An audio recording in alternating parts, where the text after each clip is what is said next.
চেনেলটিলৈ পুনৰবাৰ সকলোকে স্বাগতম জনালো। আজি বনালো আটা মটৰ আলুৰ কচুৰি। ফুলা ফুলা কচুৰি এই ধৰণে বনাব পাৰে সহজতে ঘৰতে। এতিয়া ভাঙি দেখো, বহুত ধুনীয়া হয়, বহুত ধুনীয়াকৈ সিজি গৈছে, সস্তা হৈছে হোটেলৰ দৰে। লগত আছে বিলাহী চাটনি, ধনিয়া আৰু বিলাহী চাটনি আছে লগত। খাই চাওঁ এতিয়া।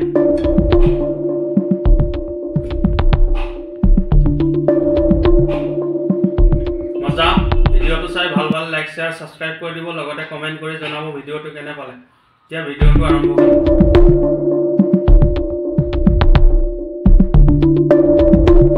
কচুৰিৰ কাৰণে মটৰ আলু বইল কৰা হ'ল কুকাৰত। পিঁয়াজ লৈছোঁ, জলকীয়া আদা গুড়ি কৰি ল'লোঁ, ধনিয়া পাত লৈছোঁ, কেঁচা ধনিয়া। প্ৰথমে আলু মটৰ বইল কৰি ল'লোঁ। 1 পোৱামান মটৰ ওলাইছিলে, কেঁচা মটৰ। আলু সৰু 2টা লৈছিলোঁ, ধুনীয়াকৈ মিহি কৰি ল'লোঁ। মিহি কৰি চব্জি বনাই ল'ম। ৰিফাইন অইল অলপ দিছোঁ। এতিয়া দিলোঁ জিৰা অলপ দি ৰঙচুৱা হ'লে পিঁয়াজ দি দিয়া হ'ল। ডাঙৰ পিঁয়াজ এটা সৰু সৰুকৈ কাটি থৈছিলোঁ কচুৰিৰ কাৰণে। মিহি মিহিকৈ কাটিব লাগে কচুৰিৰ কাৰণে। এতিয়া ভাজি লোৱা হৈছে পিঁয়াজটো প্ৰথমে। এতিয়া দিম হালধি দিছোঁ 1 চামুচ। মছলা কমকৈ দিয়া হ'ব, ইউজ কৰিম। এতিয়া ভাজি লোৱাৰ পিছত এতিয়া দিছোঁ জলকীয়া আৰু আদা খুন্দি লৈছিলোঁ। এতিয়া জ্বলা হ'ব। জলকীয়াখিনি প্ৰথমে দি দিয়াৰ পিছত এতিয়া দিম আলু আৰু মটৰ গুড়ি কৰি লৈছিলোঁ, দি দিয়া হ'ল। একেলগে দি ভাজি ল'ম অলপ সময়। ভাজি লোৱাৰ পিছত মছলা দিয়া হ'ব। পেকেটৰ মছলা কম পৰিমাণে দিম। জলকীয়া গুড়ি অলপ দি দিওঁ, গৰম মছলা অলপ দি দিয়া হ'ল। এতিয়া দিম নিমখ দিম সোৱাদ অনুসৰি। একেলগে দি অলপ সময় ভাজি ল'ম আকৌ।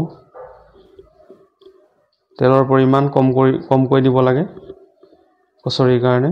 লাষ্টত দিছোঁ কেঁচা ধনিয়া পাত। একেলগে দি অলপ সময় ভাজি লৈ ৰাখি থোৱা হ'ব চব্জিখিনি। এই ধৰণে ভাজি ল'ব লাগে, শুকান কৰি ভাজিব লাগে। তেতিয়া কচুৰিৰ কাৰণে পাৰফেক্ট হ'ব চব্জিখিনি। এতিয়া উলিয়াই ল'লোঁ প্লেট এখনত। ঠাণ্ডা হ'বৰ কাৰণে ৰাখি দিয়া হ'ব 10 মিনিটমান। এতিয়া আটাখিনি মঠি ল'ম। আটা 200 গ্ৰামমান লৈছোঁ। এতিয়া দিম অজৱাইন অলপ দিম। অজৱাইন আৰু কালা জিৰা অলপ দিছোঁ, তেতিয়া খাবলৈ টেষ্টি হ'ব। দিয়া দিম বেকিং পাউডাৰ আধা চামুচ দিছোঁ। চ'দাও ল'ব পাৰে বেকিং পাউডাৰ নহ'লে। নিমখ দিছোঁ সোৱাদ অনুসৰি। এতিয়া দিম ৰিফাইন অইল দিম 4 স্পুন। ৰিফাইন অইলখিনি দিয়াৰ পিছত ভালদৰে মিক্স কৰি লোৱা হ'ব। আটা আৰু ৰিফাইন অইলখিনি এনেধৰণে মিক্স কৰি লোৱা হ'ব। এই ধৰণে ধুনীয়াকৈ মিলাই লোৱা আছে। এই ধৰণে মুঠি মাৰি চাব লাগে। মুঠা বান্ধ খালে ৰেডি হ'ব। এতিয়া মিডিয়াম গৰম পানী লৈছোঁ। আটাখিনি মঠি ল'ম। প্ৰথমে অলপ পানী দি মিলাই ল'ম। এই ধৰণে মিলাই ল'ব লাগে প্ৰথমে। পিছত মিডিয়াম টাইট কৰি মঠি ল'ম। বেছি টাইট কৰিব নালাগে কচুৰিৰ কাৰণে, অলপ ঢিলাই থাকিব লাগে। তেতিয়া পাৰফেক্ট হ'ব কচুৰি বনাবলৈ। টাইট হ'লে কচুৰি বনাবলৈ অসুবিধা হয়। এই ধৰণে 4-5 মিনিটমান মাৰি মঠি ল'ম আটাখিনি। যিমান মাৰিব ইমান ভাল। এই ধৰণে মাৰি ল'ব লাগে। ধুনীয়াকৈ মিলাই ৰাখি দিলোঁ। ঢিলা হ'ব লাগে। এতিয়া ৰাখি দিয়া হ'ল। 10 মিনিটৰ পিছত চেক কৰি ঢিলা হৈছে, এনেকুৱা হ'ব লাগে। এতিয়া চব্জিখিনি ঠাণ্ডা হ'বৰ কাৰণে ৰাখি দিছিলোঁ। এতিয়া ৰেডি হ'ল। কচুৰি বনোৱা আৰম্ভ কৰিম। প্ৰথমে ৰোল কৰি 5টা বল বনাই ল'ম। 5-6টা বল বনাই লোৱা হ'ব। 5-6টামান কচুৰি ওলাব।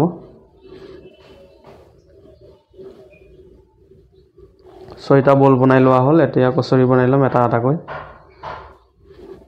গোল কৰি এনেকৈ বহলাই দিব লাগে, পুৰি নিচিনাকৈ অলপ ডাঙৰ কৰি দিব লাগে।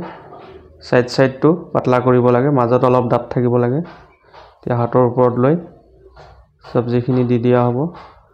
আলু মটৰৰ চব্জি দি দবাই দি পেকিং কৰি দিয়া হ'ব কচুৰিৰ কাৰণে।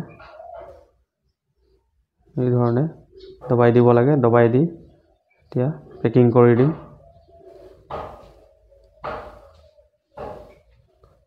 এনেকৈ হাতৰে আঙুলিয়ে পেকিং কৰি দিয়া হৈছে। পেকিং কৰি অলপ কাটি দিয়া হ'ব। অলপ কাটি দিছোঁ। এতিয়া ওপৰৰ পৰা এনেকৈ দবাই দিম। লাহেকৈ দবাব লাগে, নাইতো ফাটি যাব, চব্জি ওলাই যাব। এনে লাহে লাহে দবাব লাগে। এটা দেখাইছোঁ আৰু এটা দেখাই দিছোঁ। এনেকৈ গোল কৰি আকৌ বহলাই দিয়া হৈছে। এনেকৈ বহলাই দি চাইডটো পাতলা কৰিব লাগে। মাজত অলপ দাঁত থাকিলেও একো নাই। হাতৰ ওপৰত লৈ আকৌ চব্জি ভৰাই দিম একেধৰণে। 2 চামুচ চব্জি ভৰাই দিছোঁ। ভৰাই দি অলপ দবাই দি আকৌ পেকিং কৰি দিছোঁ। এই ধৰণে বহুত সহজ হয়। এনেকৈ বনাই খাব পাৰে। ৰাতিপুৱাৰ নাস্তা হৈ যায়। ল'ৰা ছোৱালীক বনাই দি পঠিয়াব পাৰে টিফিনত। সহজতে বনাব পাৰে হোটেলৰ দৰে। এই ধৰণে গোটেইখিনি বনাই লোৱা হ'ব। আৰু এটা বনাইছোঁ, একেধৰণে বনাই লোৱা হৈছে। আকৌ চব্জি ভৰাই দিছোঁ। ভৰাই দি আকৌ পেকিং কৰি লোৱা হ'ব।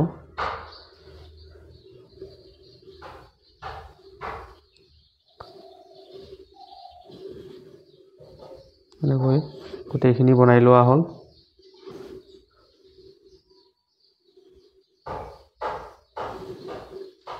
এতিয়া দেখাই দিছোঁ, বহুত ধুনীয়া হয়। এতিয়া ফ্ৰাই কৰি ল'ম। গোটেইখিনি বনাই ল'লোঁ। 6টা ওলাইছে। এতিয়া কেৰাহীটো গৰম হোৱাৰ পিছত ৰিফাইন অইল দি দিলোঁ। আধা লিটাৰমান ৰিফাইন অইল দি দিয়া হৈছে।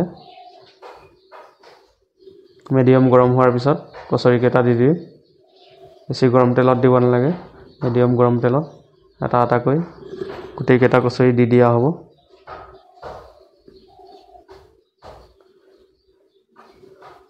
এতিয়া লৰাই দিছোঁ অলপ। লৰাই দি এতিয়া গোটেইকেইটা দি দিয়া হ'ল কচুৰি। এতিয়া মিডিয়াম পাৱাৰত ফ্ৰাই হৈ থাকিব দিছোঁ। ওপৰলৈ উঠিলে গেছৰ পাৱাৰটো বঢ়াই দিয়া হ'ব। এতিয়া বঢ়াই দিছোঁ গেছৰ পাৱাৰটো। পিছত কমাই দিয়া হ'ব ৰঙচুৱা হ'লে। এতিয়া পাল্টি কৰি দিম কচুৰিকেইটা। অলপ ৰঙচুৱা হৈছে ভিতৰৰ ফালে। এতিয়া পাল্টি কৰি দিছোঁ।